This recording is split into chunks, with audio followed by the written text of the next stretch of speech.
আপনাদের মূলত সমস্যা কি জানেন? আপনারা আল্লাহর সাথে কথা বলতে চান না। এই জন্যই তো আপনাদের কত গুনাহ হয়। আপনারা কোনো ইবাদত করতে পারেন না আল্লাহর।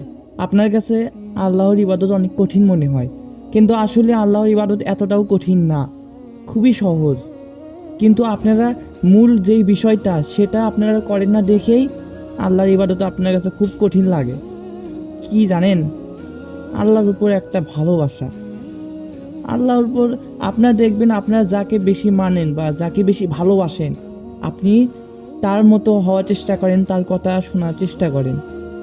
কিন্তু আপনারা আল্লাহকে ভালোবাসেন না, এই জন্যই আল্লাহর হুকুম আপনি মানতে চান না। এখন আপনাদের মেইন অসুখটা কি জানেন? আপনারা আল্লাহর সাথে কথা বলতে চান না। আপনারা মনে করেন এটা আবার কি, আল্লাহর সাথে কেমনে কি কথা বলবো, আর আমি তো গুনাহগার মানুষ, আমার সাথে আল্লাহ কি কথা বলবে।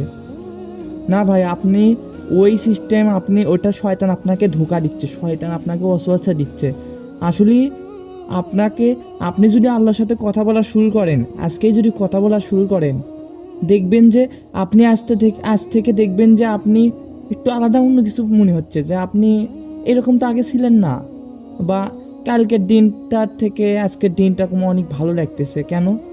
কারণ এটাই হলো আসল মুসলমানের ব্যক্তিত্ব, একটা মানে নিয়ম, মুসলমানের একটা নিয়ম।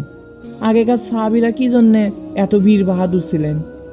সাহাবীরা জিহাদের ময়দানে একবারে ঘোড়া নিয়ে একবারে শত্রুদের একবারে বাহিনীর মধ্যে নিঃসন্দেহে একবারে মানে খালি গা হয়ে চলে যাচ্ছিল, গিয়ে যুদ্ধ করতেছিল, কোনো ভয় কাজ করছিল না। আর আমরা যদি এখন জিহাদের ময়দানে যাই, আমাদের বিবির কথা মনে পড়বে, আমাদের সন্তানের চেহারা চোখে ভাসে আসবে, ভয় ভয় লাগবে যে আমি কি জন্য মরতে যাব। আর তাদের কি ছিল ইমান, আমাদের কি? তারা একটার কারণেই তাদের ইমান এত দৃঢ় ছিল, কারণ তারা আল্লাহর সাথে কথা বলতো, আল্লাহকে তারা চিনতে পারতো। আমরা কি আল্লাহকে চিনি? আমরা আল্লাহকে চিনি না। আমরা এক সূরা ফাতিহা বলি, তাই সূরা ফাতিহার অর্থই জানি না। তা আমি কি বুঝবো যে আমি সূরা ফাতিহার মাধ্যমে আমি আল্লাহর সাথে কি কথা করছি? আপনার, আপনি শুরু প্রতিদিন অল্প একটু করে খালি আল্লাহর সাথে কথা বলার চেষ্টা করুন, মনে মনে। মনে মনে আপনি তো অনেক বকবকি করেন, আপনি তখন উদ্দেশ্য নিয়ে কবেন যে আল্লাহর সাথে আমি কথা করছি। আল্লাহ তো আপনার কথা শুনিচ্ছে, এটা তো আপনি অবশ্যই বিশ্বাস করেন নাকি? না, বিশ্বাস করেন না?